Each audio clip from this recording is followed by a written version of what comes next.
My fingers traced the seamless joint of the cherry wood paneling, my heart hammering against my ribs. For 3 agonizing years, my life had been reduced to a single desperate search for my daughter, Lily, who had vanished without a trace.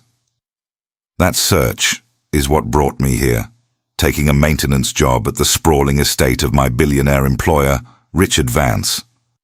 They thought I was just a quiet, invisible worker, but they did not know my past as an elite structural security engineer.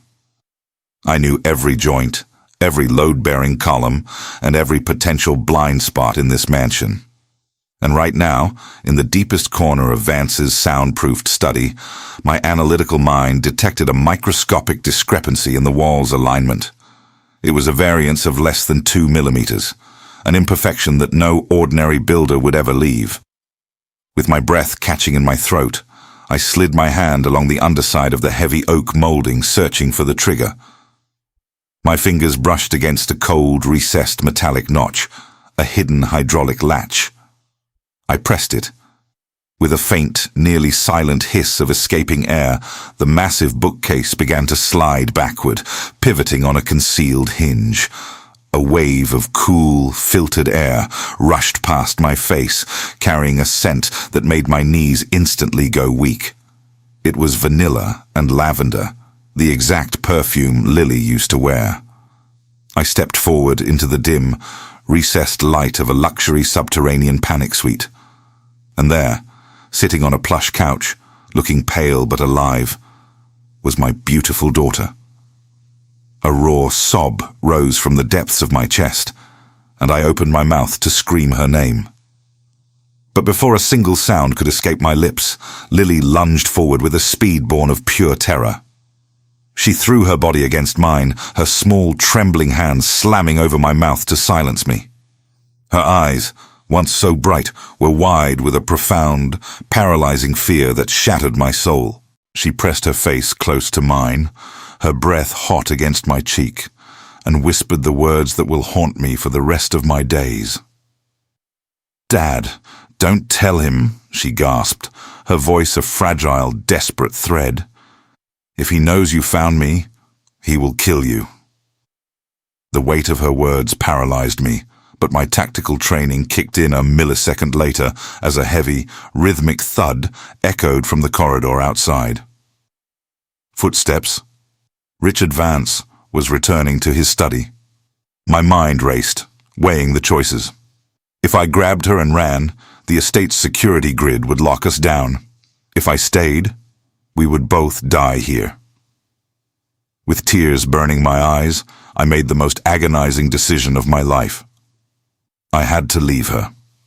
I gently pulled her hands from my face, giving her a silent, promising nod. I stepped backward out of the secret room, pulling the hidden latch to slide the bookcase back into place. The hydraulic seal hissed closed, swallowing her back into the darkness just as the study's door handle began to turn. I quickly grabbed my brass polishing cloth, dropped to one knee, and forced my face into a mask of calm, subservient obedience. As Richard Vance stepped into the room, his cold, calculating eyes scanning the space, I was just the quiet, harmless repairman, hiding the absolute storm of vengeance brewing in my chest. To look into the eyes of the man who stole your child, and to bow your head in humble submission, is a form of torture that tears at the very fabric of a father's soul. As I knelt on the cold Persian rug, rhythmically polishing the brass leg of Richard Vance's desk, my hands remained steady, but inside, a lifetime of discipline was all that kept me from wrapping my fingers around his throat. Vance did not even look at me. To him, I was just a ghost in a blue uniform, a piece of living furniture that kept his sprawling estate running smoothly. He muttered a brief, dismissive instruction and walked past me, completely unaware that his entire empire of lies had just begun to crumble. For 3 agonizing years, my world had been reduced to cold ashes. Before I became the quiet, invisible handyman, sweeping the floors of this gilded fortress, I was a man of high status and immense respect. I spent 25 years as an elite structural security consultant, hired by governments and private corporations to find the microscopic flaws in high-security facilities. I knew how to build fortresses, and more importantly, I knew exactly how to break them. But none of that mattered when my wife passed away early, leaving me to raise our only daughter, Lily, on my own. Lily was my entire universe, a bright light in a world of cold iron and concrete. She inherited my analytical mind, but chose to apply it to seeking truth rather than designing barriers, becoming an idealistic, relentless investigative journalist who refused to let the powerful trample on the weak. Then, 3 years ago, the light in my life went dark. Lily vanished without a trace, leaving behind only an empty apartment and a cold case that the police abandoned after a few agonizing months of dead ends. I refused to let her become a forgotten statistic. I dismantled my successful consulting firm, sold our family home, and spent every penny of my life savings chasing whispers. It was during this desperate search that Richard Vance appeared, presenting himself to the media as a benevolent philanthropist. He even generously funded the Search Foundation dedicated to finding Lily. To the public, he was a savior. But my analytical mind, trained to look for structural anomalies, saw right through the polished facade. A ruthless billionaire does not spend millions of dollars searching for a middle-class girl out of pure charity.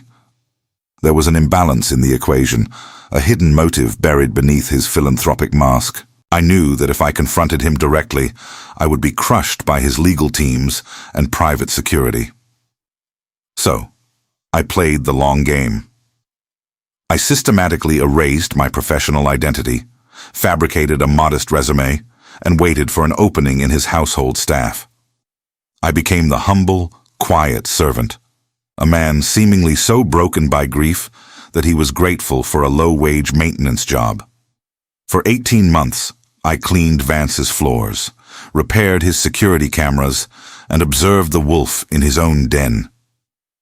I memorized the patrol schedules, mapped the hidden wiring, and watched his every movement with patient, calculated precision. Now, the waiting is over. I know the truth, and I know where my daughter is. I can hear the slow, rhythmic ticking of the grandfather clock in the hallway, and with every beat, my resolve hardens. The billionaire thinks he is the master of this house, but he has let an architect of vengeance cross his threshold. I will get my daughter back, and I will destroy him. By day, I am nothing but a shadow in a blue cotton uniform, a silent fixture of the estate who sweeps the marble floors and polishes the brass banisters without ever raising his eyes. I play the part of the broken, obedient father to perfection, letting Richard Vance and his security team believe my spirit was crushed long ago. But when the sun dips below the horizon, my true work begins. My analytical mind, trained over decades of security engineering, sheds the mask of the simple repairman. I do not fight Vance on his own terms. His digital security grid is designed to catch modern intruders, but digital systems always rely on physical pathways, and every network has a structural blind spot. Instead of trying to hack his encrypted servers, I rely on old-school analog surveillance that leaves no digital footprint. I spent nights studying the physical blueprints of this fortress, memorizing the concrete walls and hidden cavities. Using high-sensitivity contact microphones that I custom-built from salvaged acoustic equipment, I bypass his sweeps entirely. I install these micro mics directly onto the copper plumbing pipes, running adjacent to his private study. These devices do not transmit radio frequencies. Instead, they record vibrations directly onto micro SD cards hidden inside ordinary electrical junction boxes. Every hushed conversation Vance has is captured in physical analog storage, waiting for me to retrieve it. But my most critical breakthrough comes from mapping the mansion's ventilation system. The luxury subterranean suite where Lily is kept requires a continuous supply of filtered air. By tracing the heavy sheet metal ducts back to the basement, I find a secondary branch that runs directly above the secret room. During one of Vance's late-night business dinners, while the main house is occupied by wealthy guests, I crawl into the dark, narrow maintenance shaft. The air whistles through the vents with a low, suspenseful hum, masking the sound of my breathing. I slide silently along the cold metal ductwork until I reach the specific ventilation grate positioned directly above Lily's living space. Pressing my mouth close to the steel mesh, I let out a breathy, barely audible whisper. "Lily, it is Dad. Do not make a sound. Just listen." An agonizing silence follows, filled only with the mechanical drone of the fans. Then, a faint, trembling voice rises through the grate, so soft it is almost lost in the airflow. "Dad, you have to leave." He watches everything. My heart aches, but my voice remains steady. "I am not leaving without you." "Why are you still here?" "The lock is hydraulic, but there are manual overrides. Why haven't you tried to escape?" The answer that floats back up the dark shaft chills me to the bone. She is not physically bound by chains, but by a psychological cage. Vance did not need iron bars to keep her compliant. He threatened to kill me, showing her live surveillance feeds of my daily routine, proving he could orchestrate a fatal accident at any moment if she ever stepped out of line. She stayed in that darkness for 3 years, sacrificing her own freedom just to keep her father alive. As I absorb the depth of her love and the cruelty of her captor, a cold, calculated fury settles over me. The trap is set, and the architect of his downfall is already inside the walls. The cold steel of the ventilation duct pressed against my chest as I lay frozen in the dark, straining to catch every syllable of my daughter's whispered confession. Her voice, filtered through the metal grates, sounded incredibly fragile, yet it carried a weight that threatened to shatter my composure. She began to speak of the nightmare that started 3 years ago, a nightmare that had nothing to do with random violence, but everything to do with the monstrous greed of Richard Vance. She told me about her final investigative piece, the one she was hours away from publishing before she vanished. She had uncovered evidence that Vance's multi-billion-dollar chemical division was systematically dumping highly carcinogenic industrial waste directly into the municipal reservoirs. They were poisoning the water supply of entire working-class neighborhoods to save on disposal costs, leaving a tragic trail of childhood cancer clusters in their wake. Before she could send the files to her editor, Vance's private security team ambushed her. They dragged her into the shadows, staging her disappearance so perfectly that even the police eventually gave up. I asked her why she was still alive, why a man as ruthless as Vance would keep her in a subterranean suite rather than silence her permanently. Lily's voice cracked, and I could hear her swallowing back a sob through the steel mesh. She told me that Vance knew killing her would make her a martyr, and he feared she had backup files hidden with someone else. But more than that, Vance had found the perfect way to break her spirit. He used me. He showed her live surveillance feeds of my daily life, my empty home, and eventually, my routine here at the estate. He told her that if she ever tried to escape, if she ever contacted the press, or if she even made a single sound that wasn't permitted, I would suffer a sudden, fatal accident at work. The absolute cruelty of his design washed over me, leaving me cold. For 3 long years, my daughter had remained in that luxurious tomb, enduring psychological torture and isolation solely to keep me breathing. And for 18 months, I had swept the floors of this very mansion, swallowing my pride and playing the fool solely to find her. We were 2 ghosts haunting the same house, each sacrificing our lives to protect the other, entirely unaware of the parallel paths of devotion we walked. The sound of heavy rain began to patter fiercely against the glass windows of the mansion, the rhythmic drumming echoing through the hollow metal vents like a distant war drum. The chill of the storm seemed to seep into the air around me, but inside my chest, a fierce, white-hot fire began to burn. The grief and helplessness that had weighed me down for 3 years instantly evaporated, replaced by a cold, calculating resolve.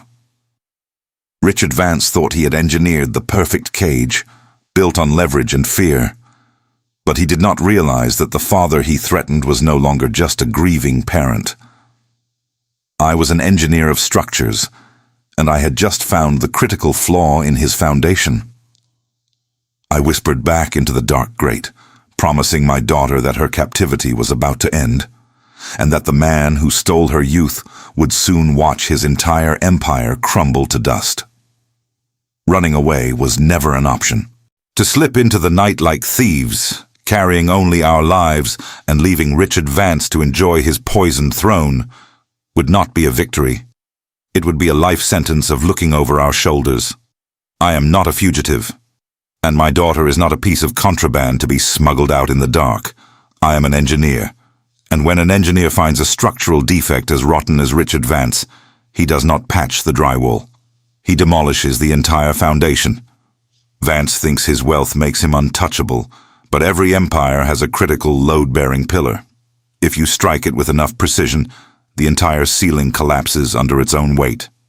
To execute a flawless demolition, you need the right tools and the right allies.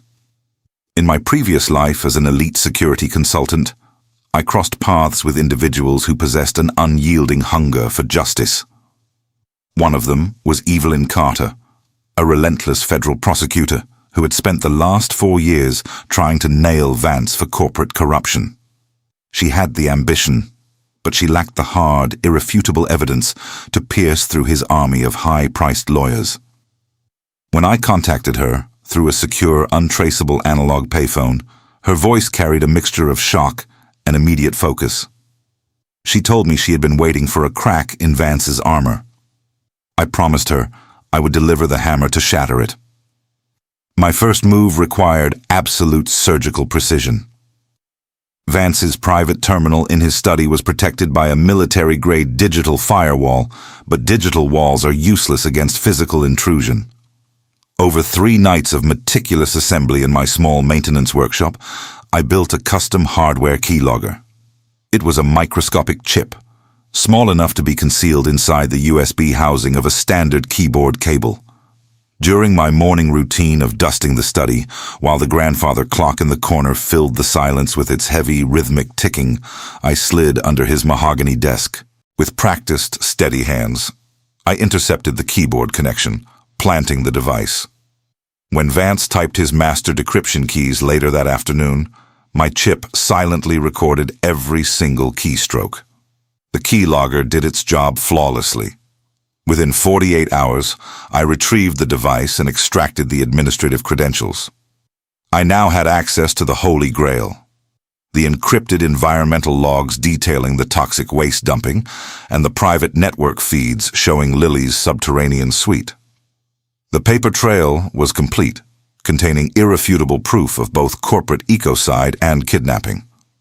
But extraction required a diversion of massive proportions. The perfect window of opportunity was the mansion's upcoming annual high society charity gala. It was a grand, hypocritical display where the city's elite would gather to drink champagne and toast to Vance's fake philanthropy. On that night, the estate's security grid would be heavily burdened, overwhelmed by the arrival of hundreds of wealthy guests, valets, caterers, and press. The guards would be focused on external threats, leaving the internal corridors vulnerable. I mapped out the entire extraction route down to the exact second. I could hear the faint, sharp electronic beep of my diagnostic tool as I calibrated the override codes for the hydraulic locks. The stage was set, the blueprint was drawn, and the countdown had officially begun.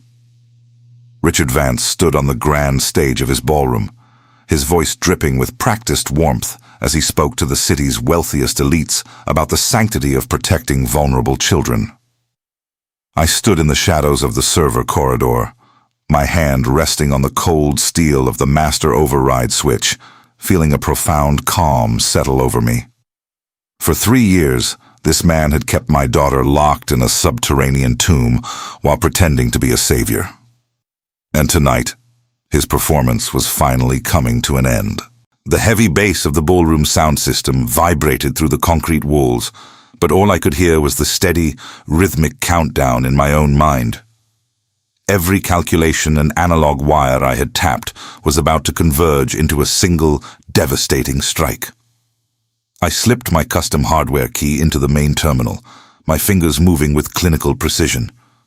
With 3 rapid keystrokes, I executed the override protocol, instantly severing the connection between the security team's control room and the rest of the mansion.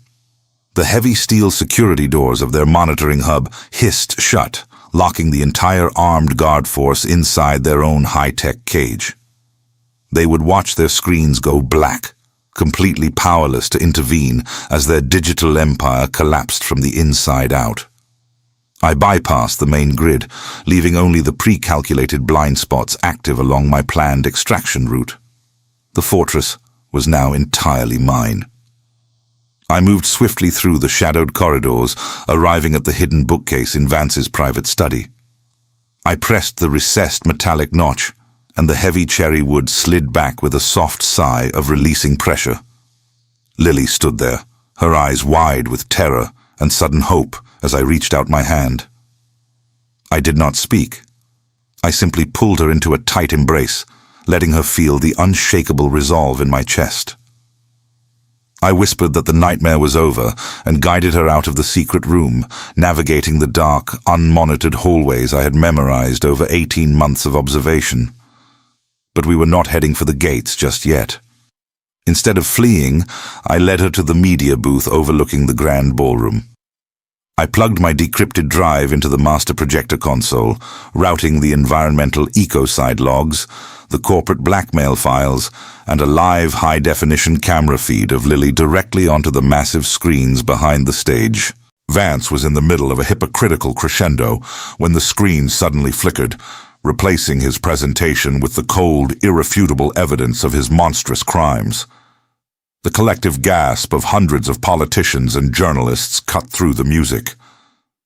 Vance froze, his face draining of color, as he turned to see the haunting face of the girl he had stolen, projected 30 feet high for the entire world to see. The heavy oak doors of the ballroom burst open as federal tactical teams stormed the mansion, their weapons drawn. Vance looked around in a wild, paralyzed panic, realizing he was trapped in the very fortress he had built to keep the world out. His gaze swept the room and locked onto me, standing quietly at the back, no longer the subservient handyman, but the architect who had dismantled his life. The muffled music died instantly, replaced by the echoing wail of police sirens drawing closer, signaling the absolute end of his empire. The cell that now holds Richard Vance measures exactly 8 by 10 feet, a sterile box of cold, unyielding concrete that no amount of stolen billions can ever expand. I know the precise structural specifications of the federal penitentiary where he will spend the rest of his natural life, stripped of his wealth and his illusion of power. His toxic chemical empire has been completely dismantled, and the victims of his greed are finally receiving the justice they were so cruelly denied.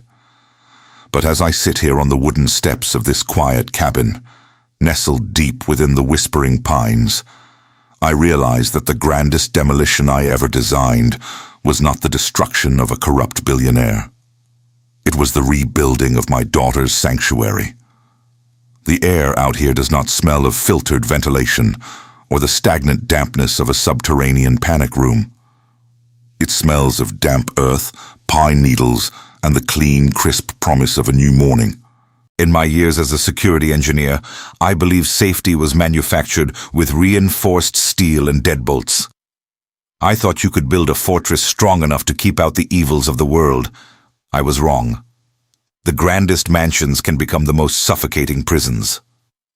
True security does not lie in the thickness of concrete walls, but in the quiet, unyielding spaces where love is allowed to breathe without fear.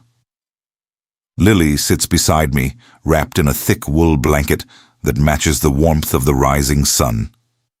For 3 years, her world was defined by the narrow dimensions of a hidden cage, her spirit constantly threatened by the shadow of a monster. Today, she watches the horizon expand in hues of gold and deep violet, her eyes reflecting a quiet peace I feared we had lost forever. Slowly, she leans her head against my shoulder. The weight of her head is an anchor, grounding me in the reality that she is safe. There are no cameras watching us now, and no threats hanging over our heads. There is only the gentle rustle of the wind and the steady rhythm of her breathing. I look down at her, tracing the familiar lines of her face, seeing the resilient young woman who sacrificed her own freedom to keep her father alive. We survived the darkest of shadows, not by matching our enemy's cruelty, but by holding on to the invisible thread that connected us through the walls. As a father, my greatest fear was never my own demise. It was the thought of failing to protect the life I brought into this world. But we endured. We stood strong when the foundation of our lives was violently shaken, proving that the structural integrity of a family's bond is far more resilient than any material man can engineer. If you are listening to my voice, and you find yourself standing in the deepest, coldest dark, wondering if the walls around you will ever crumble, I want you to remember this. No cage is permanent, no empire of lies is structurally sound, and no shadow can ever truly extinguish the light of unconditional love. We have found our peace here, far away from the noise of the city and the wreckage of the past. The storm has passed, the air is clear, and as the sun climbs higher into the sky, I finally know what it means to be home.